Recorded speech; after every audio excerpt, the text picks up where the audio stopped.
You get home at 6:30, you have dinner, and now it's 7:30. You got to get up. You got to get up in a few hours. Right. Like, what are you doing? When are you going to bed?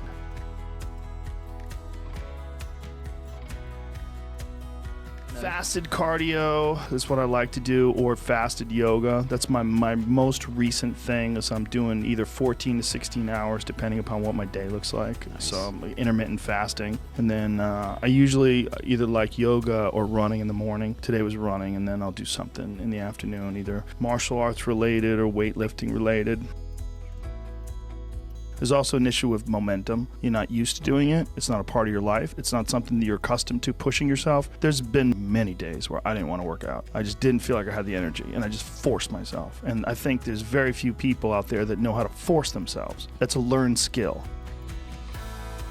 For me, it's like when the world gets weird, and my world's weirdest, man. You know, I try to explain it to people. I'm like, it's weird being me, you know, and to be able to just take some time and just look at it all through fresh eyes. Like, that's the place for me, getting into that tank. I like an hour, but I do 2 if I have the time. I like 2 hours. 2 hours.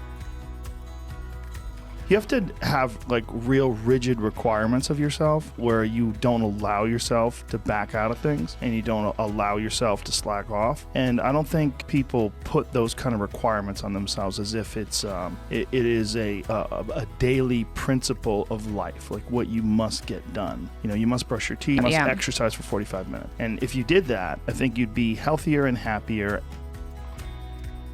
Well, you're an intelligent guy with very reasonable points, so you deserve all the credit that you've gotten. But you are also honest. Like, these are your actual opinions, and this is your actual perspective. The real problem with someone like Ann Coulter, or someone like many of these other people that I see out there that we don't even have to name, is that they're hustlers. They've found an in, you know? There's an in for a certain type of conservative person. There's an in for a certain type of democratic person. There's an in for a certain... there's pro-women people that don't give about women.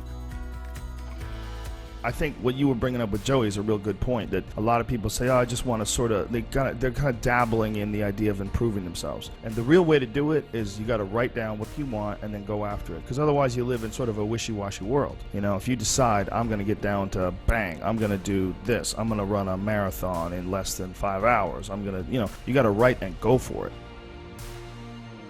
Well, what's really terrible is when, I'm not saying you have to be a bodybuilder. You should keep your body moving in a way. It's just a laziness thing. It's a discipline thing. And like this idea that there's some sort of nobility and humility and not caring about your body, it's silly. You only get one. You get one. It doesn't make you dumber if you work out. Stop. I know that and people bullied you. I get it. Take care of your meat vehicle. What I tell people is the best advice that I've ever heard, the best advice I ever came up with, is that live your life like you're the hero in your movie. And right now is when the movie starts and your life is back disaster, like every Arnold Schwarzenegger movie where he wakes up and makes a blender full of pizza and ice cream, and that's what you know what I mean? Yeah. Those guys where they're like on the brink, they put the gun in their mouth and they put it down because they see a photo of their daughter. Pretend that's you. Pretend you are, right now, you're in the part of the movie that starts and it shows you as a loser. And just decide not to be a loser anymore. Live your life like there's a documentary crew following you around and you are analyzing your own behavior. Do what you would want to do so that your kids one day would look back at it.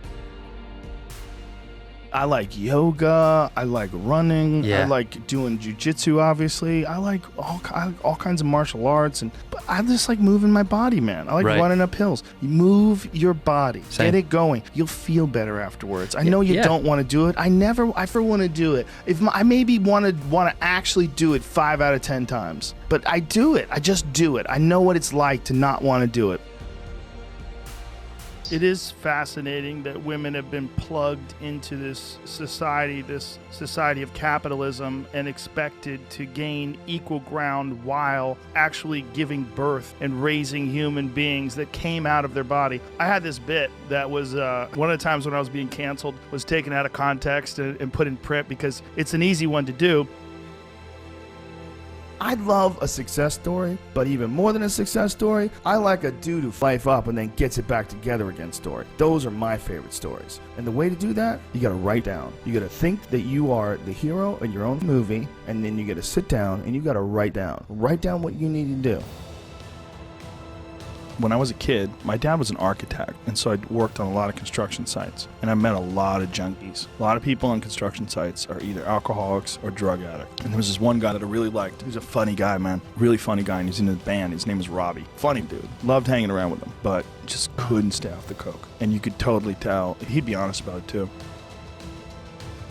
All my favorite people are people, okay? All my favorite people in my life came out of a woman's body. Women do the most important thing we know of, and we also expect them to earn the same amount of money. We also expect them to be CEOs and presidents and all these other things, and we don't take into account that we've plugged women into this capitalist society, just like we've plugged us into this capitalist society.